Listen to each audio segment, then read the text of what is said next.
இங்க கல்யாணம் பண்ணிக்க போறதா அந்த பையனோட அப்பாவும் பொண்ணோட அப்பாவும் சேர்ந்து குடிக்கிறாங்க. அப்ப பாசத்துல நான் உங்களுக்காக காசை கொடுத்துறேன்னு சொல்லிட்டு 2 பேருமே சொல்லி அதுவே பெரிய சண்டையாகி ஹீரோ கல்யாணத்தை நிறுத்த இவங்க 2 பேர் வீட்லயுமே மாப்பிள பொண்ணை பத்தி தப்பு தப்பா பேசி வச்சிருப்பாரு. அதை வச்சு சண்டை போட ஆரம்பிச்சு கல்யாணத்தை நிறுத்திடுறாங்க.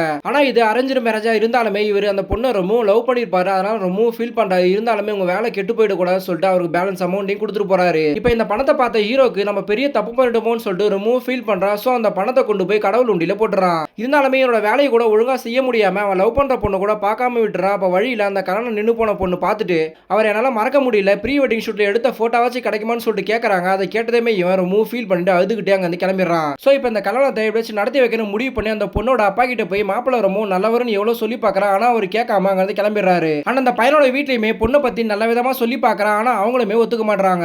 சோ இப்போ ஃபர்ஸ்ட் அவங்க 2 பேரும் மீட் பண்ணி பேச வைப்பா, அப்புறம் முடிவு பண்ணிக்கலாம்னு சொல்லிட்டு அந்த பொண்ணு மூலியமா போய் சொல்லி பஞ்சாயத்து ஆபீஸ்க்கு வர வைக்கிறாங்க. அப்ப பேசும்போது 2 பேருக்குமே ஒருத்தர் ரொம்பவும் பிடிச்சிருக்குன்னு தெரிய வருது. சோ அவங்க கிட்டே ஐடியா கேக்குறாங்க. அந்த ஐடியா வச்சு ட்ரை பண்ணி பார்க்கறாங்க. ஆனா ஒரு ஐடியா கூட செட் ஆக மாட்டேது. சோ ஹீரோவும் ஐடியா கொடுத்து பார்க்கறாரு. பட் அதுவும் கை கொடுக்காம இவங்க 2 பேரும் சேர்த்து வைக்க முடியாது சொல்லிட்டு ஹீரோ டென்ஷன் ஆகி வெளிய போறான். அப்பன்னு பார்த்தா அந்த மாப்பிள வராரு. பார்த்தா எந்த டேட்ல கல்யாணம் கேன்சல் ஆச்சோ அதே டேட்ல ஃபிக்ஸ் பண்ணிட்டேன்னு சொல்லிட்டு சந்தோஷமா சொல்றாரு. ஆக்சுவலா இந்த பொண்ணோட அம்மாவும் இவரோட அம்மாவும் ஆட்டோல வரும்போது சேஞ்ச் இல்லன்னு சொல்லிட்டு ஆட்டோக்கார திட்டுவான். அப்ப இவங்க 2 பேருமே ஒன்னு சேர்ந்துறாங்க. சோ இவங்க 2 பேரும் புருஷனுமே குடிச்சிட்டு சண்டை போட்டதுனால இவ்வளவு பிரச்சனை வந்துச்சுன்னு சொல்லிட்டு அவங்க வீட்ல இருக்கும்போது ஜாடமாடியா பேசி இவங்க 2 பேரும் புருஷனுமே ஒத்துக்க வச்சிடறாங்க. இதை கேட்ட ஹீரோ ரொம்ப சந்தோஷப்படுறா. ஆனா ஒரு வீடியோ ரெடி பண்ணி வைன்னு சொல்லிட்டு வேலை இருக்கு நாங்க வந்து கிளம்புறாரு. அதை கேட்டதுமே ஹீரோ ஷாக் ஆவறான். இப்போ இந்த பொண்ணுமே வேற வழியே இல்லை, என்ன ஆனாலும் பரவாயில்ல உண்மையை சொல்லிடுன்னு சொல்றாங்க. சோ ஹீரோவும் அவர்கிட்ட உண்மையை சொல்லணும்னு போறாரு. ஆனா கல்யாண வேலையில ஹீரோ சொல்றத கொஞ்சம் கூட கவனிக்காம வேலையை பார்த்துட்டு இருக்காரு. அதை பார்த்ததுமே கடுப்பாய் வீடியோ எடிட் பண்ணவும் இல்ல, வீடியோ தொலைஞ்சு போச்சுன்ற உண்மையை கத்தி சொல்லிடுறான். இதை கேட்டதுமே ஷாக் ஆவாரு. ஆனா கொஞ்ச நேரத்திலே கோவப்பட்டு ஹீரோவை திட்ட ஆரம்பிச்சிடறாங்க. பட் அப்பதான் உங்களுக்கே தெரியாம ஒரு வீடியோ எடுத்து வச்சிருக்கேன், உங்களுக்கு கண்டிப்பா பிடிக்கும்னு சொல்லிட்டு காமிக்கிறாரு. ஆக்சுவலா இவங்க 2 பேருமே அவங்க மாமா கிட்ட கல்யாணத்துக்காக ரொம்பவும் கெஞ்சிருப்பாங்க. அதே வீடியோ எடுத்திருப்பாரு. சோ உங்க கல்யாணத்தை நடத்த நீங்க எவ்வளவு கஷ்டப்பட்டிருக்கீங்க சொல்லிட்டு இந்த வீடியோல இருக்கு. சோ இதை போட்டு காமிச்சா எல்லாருமே பெருமைப்படுவாங்கன்னு சொல்றாங்க. அதை கேட்ட இவரு ரொம்ப ஃபீல் பண்றாரு.